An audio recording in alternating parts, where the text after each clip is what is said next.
किसान भाइयों, मैं नितिन फिर से हाजिर हूँ आपके अपने चैनल नितिन देओल में। किसान भाइयों, आज हम बात करेंगे धान में खाली दानों को कैसे भरें, क्योंकि ये बहुत बड़ी समस्या इस समय पर किसान भाइयों को देखने को मिल रही है।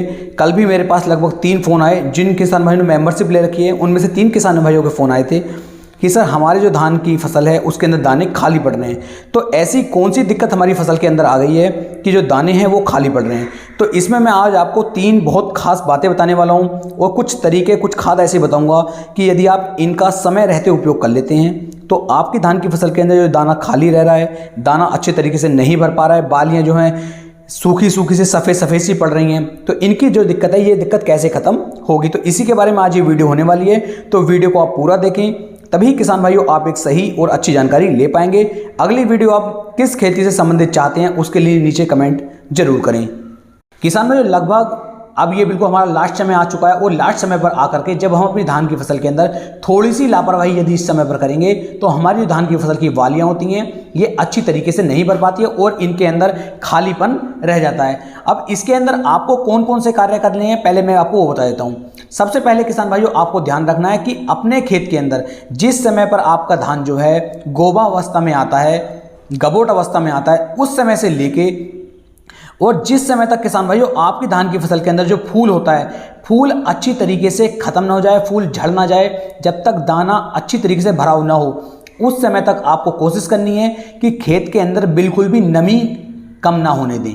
अपने खेत के अंदर कम से कम 1 से लेके 2 इंच पानी लगातार भर करके रखें, क्योंकि ये ऐसा समय है यदि इस समय पर हमारी धान की फसल के अंदर पानी की या नमी की थोड़ी सी भी कमी हुई तो हमारा जो दाना होता है वो पिचक जाता है, खाली रह जाता है, उसके अंदर पानी की कमी जाती है। तो पानी की कमी को आप बिल्कुल भी ना होने दें। सबसे पहले और सबसे अहम जो कार्य है वो ये है कि जिस समय पर गबोट अवस्था में जाएंगे और धान बनने तक आपको नमी नहीं खत्म होने देनी है। दूसरा किसान भाइयों, इस समय पर आपको गलती से भी अपनी धान की फसल के अंदर खेत के अंदर डीएपी का उपयोग नहीं करना है, फास्फोरस का उपयोग नहीं करना है, क्योंकि यहाँ पर क्या होगा, जैसे ही आप डीएपी का उपयोग, डीएपी खाद को कुछ किसान भाई क्या करते हैं इस समय पर यूरिया और डीएपी इन दोनों को मिक्स करके गबोट अवस्था के समय पर अपनी धान की फसल के अंदर डाल देते हैं, जिससे उन्हें लगता है कि दाने का भराव अच्छे से हो जाएगा। लेकिन किसान भाइयों होता बिल्कुल उल्टा है। यदि आप गबोट अवस्था के समय पर डीएपी और यूरिया को धान की फसल के अंदर डालेंगे तो इससे आपके पौधे की ग्रोथ होनी शुरू हो जाती है और जो दाने होते हैं ये खाली रहने शुरू हो जाते हैं। यानी कि यदि आपने डीएपी का उपयोग इस समय पर किया तो आपकी कम से कम 20 से लेके 25% जो बालियां होंगी ये खाली रह जाएंगी और आपको इससे बहुत ज़्यादा नुकसान देखने को मिलेगा। तो गलती से भी इस समय पर डीएपी और यूरिया का उपयोग नहीं करना है।